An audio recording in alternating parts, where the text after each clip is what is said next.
नमस्कार, मैं हूं अंकुर और आप देख रहे हैं सत्यहिंदी.com। एक नजर डालते हैं अब तक की सुर्खियों पर।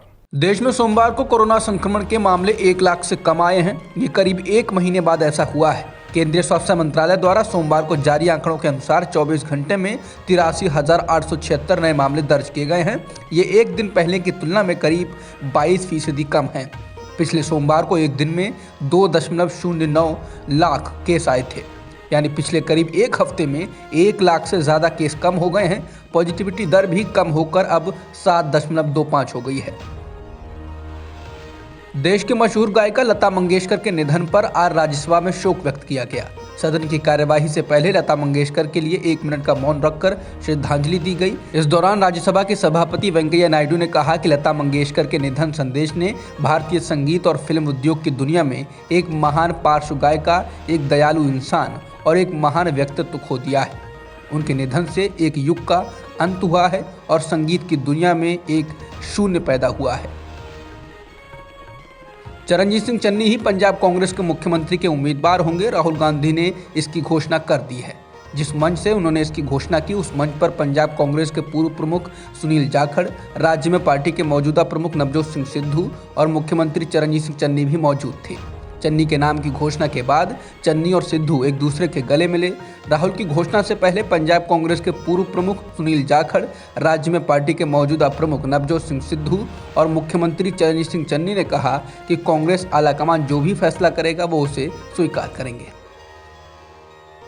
चरणजीत सिंह चन्नी के सीएम उम्मीदवार के तौर पर नाम की घोषणा होने के बीच सुनील जाखड़ ने सक्रिय राजनीति को अलविदा कह दिया। कहा जा रहा है कि जाखड़ साइडलाइन किए जाने से नाराज हैं। कुछ दिन पहले ही उनका एक वीडियो भी वायरल हुआ था, जिसमें वो कह रहे थे कि कैप्टन के हटने के बाद सीएम पद की रेस में सबसे आगे वो थे। उनके पक्ष में सबसे अधिक 40 से अधिक विधायक थे और चन्नी के समर्थन में केवल 2। वहीं जाखड़ ने यह भी साफ किया है कि वो कांग्रेस में बने रहेंगे। उन्होंने कहा कि इसके बाद आगे भविष्य में वो कोई चुनाव नहीं लड़ने जा रहे हैं, लेकिन कांग्रेस की सेवा करना जारी रखेंगे। पहले मुख्यमंत्री योगी आदित्यनाथ ने अपनी जाति राजपूत होने पर गर्व बताया था। अब उप मुख्यमंत्री दिनेश शर्मा ने ब्राह्मण जाति के गौरव का बखान किया है। उन्होंने रविवार को चुनावी रैली को संबोधित करते हुए कहा कि ब्राह्मण जाति नहीं बल्कि जीवन जीने का एक बेहतर तरीका है। हालांकि इसके साथ ही उन्होंने ये भी कहा कि उनकी पार्टी बिना किसी भेदभाव के सभी के लिए काम करती है। बीजेपी के वरिष्ठ नेता दिनेश शर्मा ने भी रविवार को गौतम बुद्ध नगर के जेवर में कहा वो विधानसभा चुनाव के लिए राज्य भर में यात्रा कर रहे हैं और अक्सर उनसे ब्राह्मणवाद और जातिवाद पर पार्टी की स्थिति के बारे में उनके विचार पूछे जाते हैं। पीटीआई की रिपोर्ट के अनुसार शर्मा ने कहा कि किसी ने मुझसे ब्राह्मणों के बारे में मेरे विचार पूछे। मैंने कहा कि बीजेपी सबका साथ सबका विकास चाहती है, न ब्राह्मण न गुर्जर न जाट। हर जाति का अपना महत्व है और इसलिए हमारे पास यहाँ सभी जातियों का एक गुलदस्ता है। उन्होंने आगे कहा, लेकिन जब मुझे ब्राह्मणवाद से जोड़ा गया तो मैंने कहा हाँ, मैं एक ब्राह्मण हूँ और मुझे इस पर गर्व है। मैं इसे किसी अपमान के रूप में नहीं देखता। डिप्टी सीएम दिनेश शर्मा ने कहा कि एक ब्राह्मण का काम सर्वे भवन्तु सुखिनः है। जो दूसरों के सुख में खुशी महसूस करता है वो ब्राह्मण है।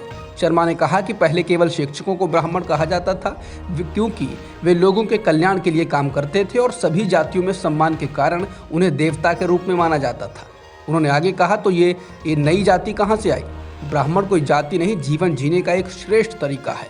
चाहे शिक्षा हो या जो भी काम हो, वो किसी भी जाति के विरोध में नहीं है। जन्म से मृत्यु तक ये ब्राह्मण हैं जो सौभाग्य के लिए कार्य करते हैं। उन्होंने विपक्ष पर निशाना साधते हुए कहा कि बीजेपी पिछड़े वर्गों, जाटों, गुर्जरों, ठाकुरों, वैश्यों और सभी के लिए काम करती है। हमारे पास सभी जातियों के मंत्री, विधायक, एमएलसी हैं। प्रधानमंत्री नरेंद्र मोदी लोकसभा में आज शाम को राष्ट्रपति के अभिभाषण के धन्यवाद प्रस्ताव पर बहस का जवाब देंगे। राष्ट्रपति रामनाथ कोविंद ने 31 जनवरी को संसद का बजट सत्र शुरू होने से पहले अपना भाषण दिया था। इसके अगले दिन बजट पेश हुआ था और फिर बाद के दिनों में राष्ट्रपति के अभिभाषण के धन्यवाद प्रस्ताव पर दोनों सदनों में बहस हुई थी। इसी बहस का अब प्रधानमंत्री जवाब देंगे। विपक्षी दलों ने राष्ट्रपति के अभिभाषण को लेकर कई सवाल उठाए थे।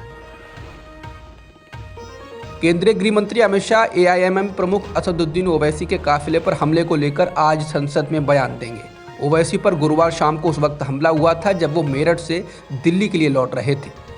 तब हापुड़ में उनकी कार पर फायरिंग हुई। इस हमले में वो बाल बाल बचे।